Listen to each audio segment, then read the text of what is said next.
Welcome to my Dipankar blogs YouTube channel. আজি লৈ আহিছোঁ আপোনালোকৰ নতুন এটা ভিডিঅ' লৈ। আজি লৈ আহিছোঁ আপোনালোকৰ যে বেক গিয়াৰ, এখন গাড়ী বেক গিয়াৰ লগাওঁতে কিখিনি নিয়মানুৱৰ্তিতা পালন কৰিব লাগে আৰু কিখিনি বেড হেবিট ত্যাগ কৰিব লাগে। আজি চাওঁ আহক যে বেক গিয়াৰ লগাওঁতে আপোনাৰ কিখিনি আপোনাৰ নিয়মিত পালন কৰিব লাগে আৰু কিখিনি কৰিব নালাগে। এয়া মই আহিছোঁ এখন বলেৰো BS4 মডেলৰ গাড়ী, দেখিবলৈ পাইছে। এয়া বলেৰো BS4 মডেল। আজি আপোনাক দেখুৱাওঁ যে বলেৰো BS4 মডেলৰ বেক গিয়াৰ কেনেকুৱা ধৰণৰ লাগে। কিন্তু এটা কথা মনত ৰাখিব যে বলেৰো আপোনালোকে যিখিনি গাড়ী পাব আপোনালোকৰ তাত স্কিল টেষ্টত, তাত আপোনালোকে যিখিনি আমি এতিয়া সাধাৰণভাৱে ঘৰত গাড়ী চলাইছোঁ সকলোতে বেক কেমেৰা থাকে, কিন্তু ইয়াত আপোনালোকে বেক কেমেৰাৰ সুবিধাটো নাপাব। সেইকাৰণে মই আগৰ ভিডিঅ'টোত কৈছোঁ যে কি আপোনালোকে বেক কেমেৰা নোহোৱাকৈ ঘৰত আপোনাৰ অভ্যাস কৰি আহিব যে সুন্দৰভাৱে বেকলৈ নিব। মোৰ এনেকুৱা ধৰণৰ ভিডিঅ'বিলাক পাই থাকিবলৈ আপোনালোকে মোৰ দীপাংকৰ ব্লগ চেনেলটো ছাবস্ক্ৰাইব কৰি ৰাখিব, লগতে ওপৰত থকা বেল আইকন ঘণ্টাটো দবাই দিব। এতিয়া মই আপোনালোকক দেখুৱাওঁ যে BS4 মডেল বলেৰো কেনেকৈ ধৰণৰ সুন্দৰভাৱে কিখিনি নিয়মানুৱৰ্তিতা পালন কৰি সুন্দৰভাৱে বেক কৰিব পাৰি। এয়া আপোনালোকক দেখুৱাওঁ। মই এতিয়া আহিছোঁ, আপোনাৰ ধুনীয়াকৈ ছিট বেল্ট লগাই লৈছোঁ। ছেফটি বুলি ক'লে সদায় ছিট বেল্ট প্ৰথম।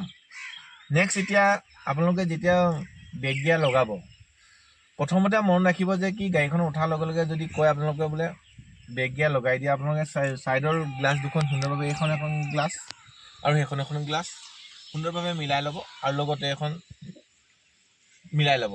তিনিখন গ্লাছ দেখিবলৈ পাইছে। সুন্দৰভাৱে মিলাই লোৱাৰ পিছত, কাৰণ কেলৈ মিলাই লোৱা কথাটো কৈছোঁ মই, আপুনি যেতিয়া স্কিল টেষ্ট দিব যাব, তাৰ আপোনাতকৈ আগত এজন ব্যক্তিয়ে স্কিল টেষ্ট দি যাব, কাৰণ তেওঁ হাইট অনুযায়ী তেওঁ গ্লাছকেইখন মিলাই ল'ব। কিন্তু আপুনি ডাইৰেক্ট গৈ বেক কৰি দিলে আপোনাৰ অসুবিধা হ'ব পাৰে, সেইটো কথা কিন্তু ধ্যান দিব। 1 নম্বৰ পইণ্ট। কাৰণ 2 নম্বৰ পইণ্ট, তেওঁ হাইট আৰু আপোনাৰ হাইটৰ মাজত ডিফাৰেঞ্চ হ'ব, কাৰণ সকলো সমান চাইজৰ নহয়, সমান হাইটৰ নহয়। সেইকাৰণে আপুনি গৈয়ে সুন্দৰভাৱে মিলাই ল'ব। গাড়ীখন ষ্টাৰ্ট দিয়াৰ আগত মিলাই লোৱাৰ লগে লগে আপোনাৰ ধুনীয়াকৈ চাব যে কি গাড়ীখন গিয়াৰডাল নিউট্ৰেল হৈ আছেনে নাই, এইটো ধ্যান দিব। গিয়াৰডাল যদি নিউট্ৰেল হৈ নাথাকে, তেতিয়া গাড়ীখন আপুনি গাড়ীখন বুককৈ আগলৈ গুচি যাব আৰু ষ্টাৰ্টটো বন্ধ হৈ যাব। তেতিয়া আপুনি লগালগ ৰিজেক্ট হোৱাৰ চান্স থাকে। এতিয়া আপোনালোকক দেখুৱাওঁ বেক গিয়াৰ সুন্দৰভাৱে কেনেকৈ লগায়। এতিয়া মই গাড়ীখন ষ্টাৰ্ট দি লৈছোঁ।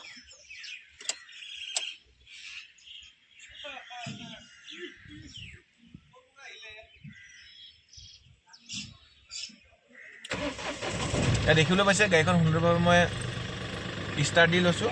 আৰু যেতিয়া মই বেক গিয়াৰ লগাম, এটা কথা ধ্যান ৰাখিব, সুন্দৰভাৱে আপুনি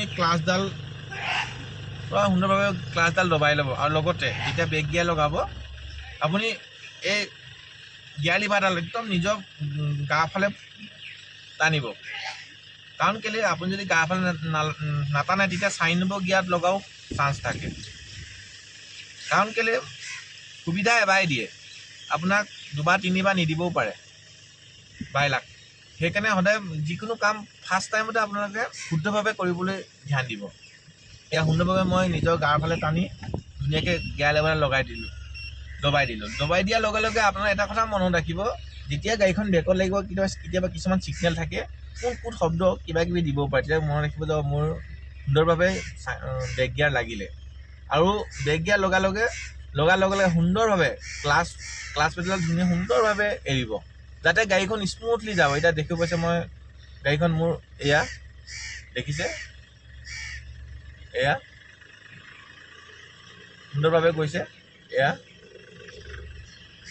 দেখিছে সুন্দৰভাৱে গৈছে। কাৰণ এইখিনি আপোনালোকে ধ্যান দিব। যদি গ্ৰুপকৈ গুচি যায়, তেতিয়া আপোনাৰ ৰিজেক্ট হোৱাৰ চান্স থাকে। এয়া ধ্যান দিবলগীয়া কথা এইবিলাক। আৰু যেতিয়া আপোনাক ক'ব যে হ'ব, তেতিয়া ধুনীয়াকৈ সুন্দৰভাৱে গাড়ীখন গিয়াৰ লিভাৰডাল নিউট্ৰেল কৰি দিব। আজি ইমানখিনিয়ে ক'লোঁ বেক গিয়াৰ লগাৰ আপোনাৰ যিখিনি নিয়মতে পালন কৰিব লাগিব বা বেড হেবিট। আৰু এটা বেড হেবিট কওঁ যে বেক গিয়াৰ লগাওঁতে সদায় এটা কথা 2 নম্বৰ কথা ধ্যান দিব, আপুনি সদায় এনেকৈ বেগলৈ নাচাব, এনেকৈ কিছুমানৰ বেড হেবিট আছে নেকি, এনেকৈ ঘপকৈ পিছলৈ চায়, এইটো নাচাব। মই এতিয়া চালোঁ যেনেকৈ এইটো ছাইড চালোঁ আৰু এখন গ্লাছ চাইছোঁ, মোৰ ঠিক আছে, পিছফালে চাইছোঁ, ইয়াত একো নাই। এই 3খন গ্লাছৰ ওপৰত ডিপেণ্ড কৰিয়ে আপোনালোকে বেগলৈ নিব, আৰু বেলেগ আপোনাৰ একো হেৰি কৰিব নালাগে। আৰু বেড হেবিটটো কৈ দিছোঁ যে মাথাটো এনেকৈ ডিঙিত এনেকৈ বাহিৰলৈ উলিয়াই আপোনালোকে কেতিয়াও নাচাব। এইটো আপোনাক চোৱাৰ লগে লগে আপোনাৰ ৰিজেক্ট হৈ যাব। আজি মোৰ ভিডিঅ'টো ইমানেই। এনেকুৱা ধৰণৰ ভিডিঅ'বিলাক পাই থাকিবলৈ মোৰ চেনেলটো ছাবস্ক্ৰাইব কৰি ৰাখিব। ধন্যবাদ।